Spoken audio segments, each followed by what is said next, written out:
So yun, good morning po. Good morning guys. So good morning mga kapapits. So balik tayo dito ulit itong ginagawang Starlink na Gento. Gento pa rin to. So problem nito ay ito rin, no? Napatok din yung fuse niya. So napalitan ko na yung fuse niya. Ayun, bagong fuse na yun. Kasi yung dati dito yung fuse ay sunog na. Saan na ba yun? Wala na yata. So napalitan ko na ng bago.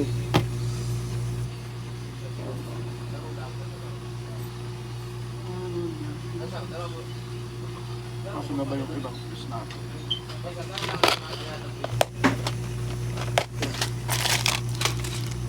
So yan o. So may mga tayo itong mga bagong fuse dito na pamalit para sa itong problem o. Ito yung mga fuse natin na ginagamit sa Starlink. Yan. Ayan. Yan yung mga fuse natin. Ito na may mga capacitor. So may mga tayo dito na mga na tayong parts. Kung sakali tagapli tayo ng itong issue na lalo na patok yung mga fuse ng Starlink natin. So yun, tulad ng una nating video dito, yung kasing ganito, bridge diode, wala tayong makitang gantong kasing size nitong kasing laki nito. So meron tayo dito ulit na nabili, ay nakuha sa galing sa sa lumang monitor na sira na yung monitor natin. So kailangan natin ganito. Ayan, bridge diode yung tawag. Filter natin ng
yan, natanggal ko na yung isa, yung shorted na parts natin. Ayan. Ito yung papalit natin na although luma na siya, pero good pa naman to. Kahit luma na siya, good pa naman siya, working pa naman siya. So check natin kung siya, shorted siya.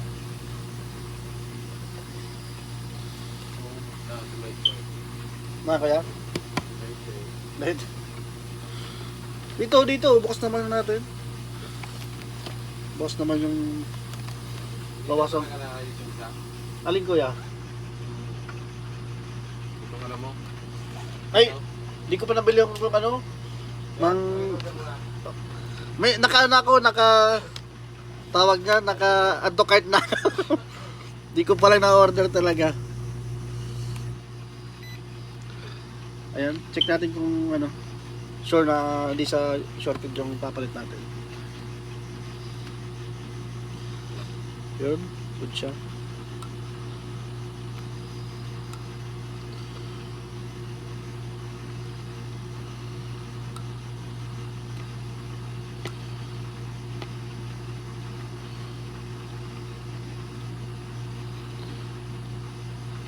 Good. Ito yung luma.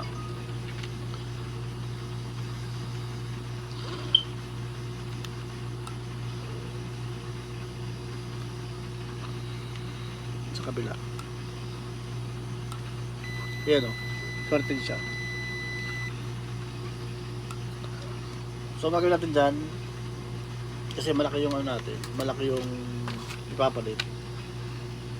Magkakaw tayo dito, magjajabar tayo ng wire para dyan. So ikat ko muna kasi medyo mahabang video natin pag kasama pa yung pag ano natin ng wire, pag jumper. So mamaya balik ko kayo. Okay guys, try natin buhayin yung ano natin, yung Starlink na Gen 2. Yun o, yung ano natin, DIY na bridge diode o kaya yung ano, voltage regulator.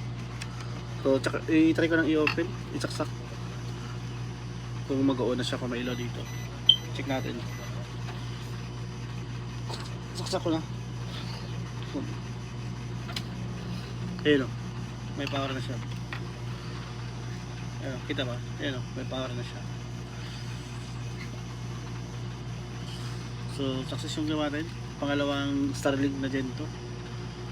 Ayan o, pangalawang natin, repair na Gen 2 na Starlink. So ikakabit ko lang yung ano niya, yung pinaka-cover sa ibabaw. Ayan. So success yung gawa natin na Gen 2. So yun, approve tayo dyan mga loads. Ayan o, okay siya, may ilaw na siya.